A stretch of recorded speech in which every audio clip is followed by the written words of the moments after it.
اور آج کل کی سب سے مشہور حدیث اسکولوں کی دیواروں پہ لکھی ہوئی ہے بیوقوفوں نے، ناہنجاروں نے، کہ نبی علیہ السلام نے ارشاد فرمایا میری امت کے بنی اسرائیل کے 71 فرقے ہیں تو میری امت کے 72 فرقے ہوں گے. اور پھر جو بھی نبی علیہ السلام نے آگے شاف سب کو حدیث یاد ہے. میں مطلب ایک سوشل ایکسپیریمنٹ ہی سمجھ لیں اس ویڈیو کو. آپ کو اگر حدیث کا پتہ ہے تو آپ صحابہ سے بھی بڑے عالم ہو گئے. صحابہ کو بھی یہ حدیث نہیں پتہ تھی. یہ حدیث بعد میں پراپر یقیناً صحیح حدیث ہے، صحیح تو نہیں، خیر ترمذی میں کوٹڈ ہے، مگر اس کی صحت کے اوپر بحث ہے کہ کچھ علماء نے کہا کہ اس میں ایسا تردد نہ کریں، بس چین منقطع ہے، باقی متن ٹھیک ہے اس حدیث کا. مگر اس کا یہ مطلب نہیں ہے کہ یہ چارٹر ہے ہمارا. ہم نے اس کو چارٹر بنایا ہوا ہے، اپنے آپ کو جنتی اور دوسرے بندے کو دوستی کہنے کے لیے اس حدیث کا سرٹیفکیٹ لے لیا ہم نے. حالانکہ نبی علیہ السلام نے کبھی نہیں کہا کہ میری امت میں 72 فرقے ہوں گے اور صرف بریلوی جنت میں، یا پھر دیوبندی جنت میں، یا سنی جنت میں، یا شیعہ جنت میں، یا اہل حدیث جنت میں، یا سلف صالحین جنت میں. ایسا کچھ بھی نہیں. نبی علیہ السلام نے کہا جو میرے اور تمہارے نہج کے اوپر ہوں گے. اتنی سی بات تھی. اب وہ کیا تھی؟ وہ اوپننس تھی، وہ لیک آف ججمنٹ تھی. میں آپ کو اتنی سی بات بتاؤں کہ آپ جب کوئی غلطی ہو جاتی ہے آپ سے، اسلام کا ایسنس کیا ہے؟ میرے سے کوئی گناہ ہو گیا، اسلام کا ایسنس یہ ہے کہ سب سے پہلے ہم یہ سوچتے ہیں کہ اللہ تعالیٰ میری توبہ قبول کریں گے. سب سے پہلی یہ سوچ آتی ہے کہ انسان ہوں، بشر ہوں، اللہ تعالیٰ نے خود کہا ہے توبہ کرو. اس کا مطلب یہ تھا کہ گناہ تیرے سے ہوگا ہی ہوگا، ورنہ توبہ کا کانسیپٹ ہی نہ ہوتا. ہمارے ہاں یہ کانسیپٹ بالکل الٹا ہے. اس کا مطلب کیا تھا کہ صحابہ کرام بھی جب نبی علیہ السلام کے اپنے دور کے اندر یا خلفائے راشدین کے دور کے اندر جب کسی بندے کو ایسا کام کرتے ہوئے دیکھتے تھے تو اس کو ٹیگ نہیں کرتے تھے.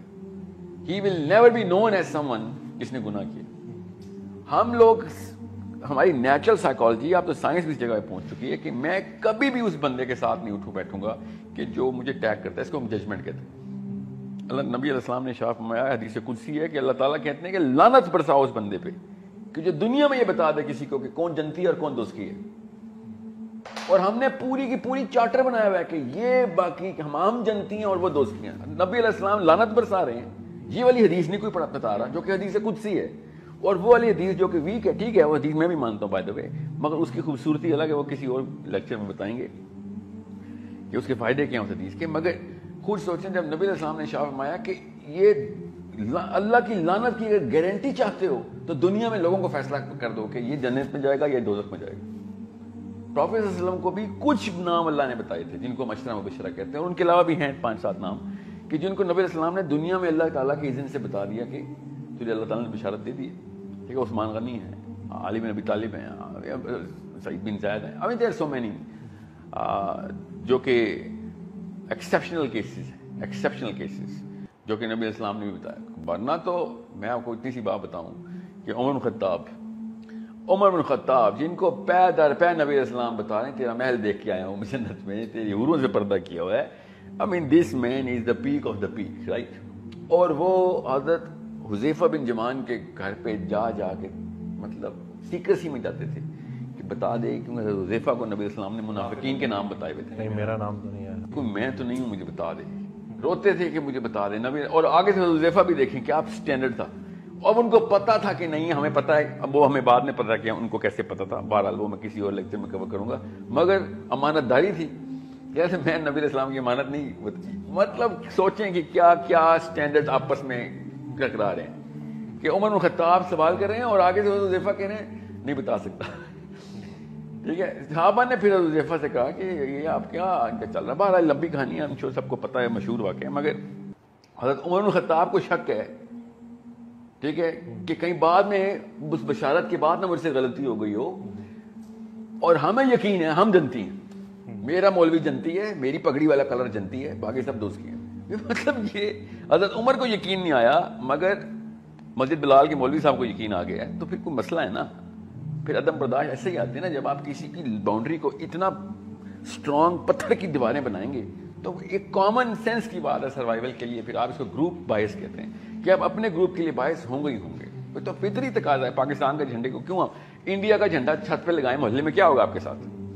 یا ایران کا لگا دیں، تاجکستان کا لگا دیں. چلے انڈیا پہ تو ہمیں پرائم کیا گیا نا اس کے خلاف، ٹھیک ہے. آپ سری لنکا کا جھنڈا لگا دیں، امریکہ کا لگا دیں.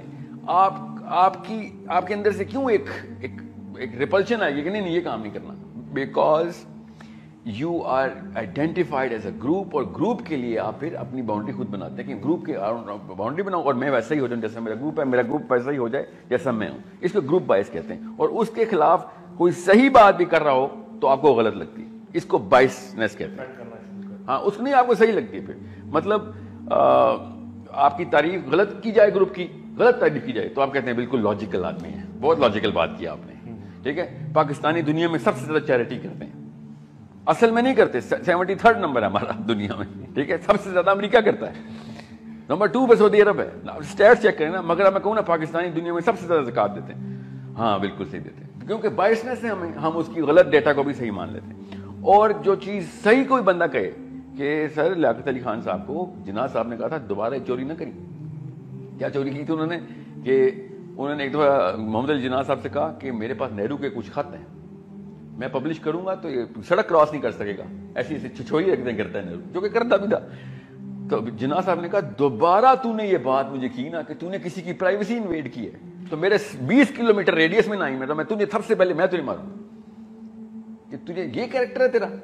اب میں یہ واقعہ سناؤں, سوچے ذرا, اندر سے خون کے نا کلاٹنگ شروع ہو جائے گی لیاقت علی خان کے خلاف. اور میں جناح صاحب کی تعریف کر رہا ہوں, لیاقت علی خان صاحب کی برائی نہیں کر رہا, انسان ہے, کوئی نبی تھوڑی ہے, بندہ بشر ہے, غلطی ہوگی, مگر اندر سے کیسے ایک ہوتا ہے, یہ تو کوئی انڈین ٹائپ بندہ لگتا ہے. ٹھیک ہے, یہ سے گروپ بائس کہتے ہیں. میں نے آپ کو ایک ایکسپیریمنٹ کر کے بھی بتایا تھا کہ آپ کو پتہ چلے اندر سے جو ایک شورش ہوتی ہے نا وہ بائسنس کہلاتی ہے. آپ بالکل اس طریقے سے, میں نے جس دن اعلیٰ حضرت بولا احمد رضا بریلوی صاحب کو, دیوبندیوں نے فون کرنا شروع کر دیا کہ اچھا آپ پتہ چلا تمہارا اصلی رنگ باہر آیا ہے. کہ وہ کیا؟ سبز. پھر جس دن امام جعفر صادق کو امام جعفر صادق بول دیا, نبی علیہ السلام کا بچہ کو امام جعفر صادق بول دیا, جس کو ابو حنیفہ رضی اللہ رحمۃ اللہ نے کہا کہ میرے وہ 3 سال جو جعفر صادق کے اندر گزرے وہ میری پوری کی پوری زندگی کا علم ایک طرف اور جعفر صادق سے 3 سال سیکھے ایک طرف. ٹھیک ہے, حنفی ہونے کے باوجود کسی بھی حنفی کے گھر میں امام جعفر صادق کی کتاب نہیں پڑھی ہوئی. کیوں نہیں پڑھی ہوئی؟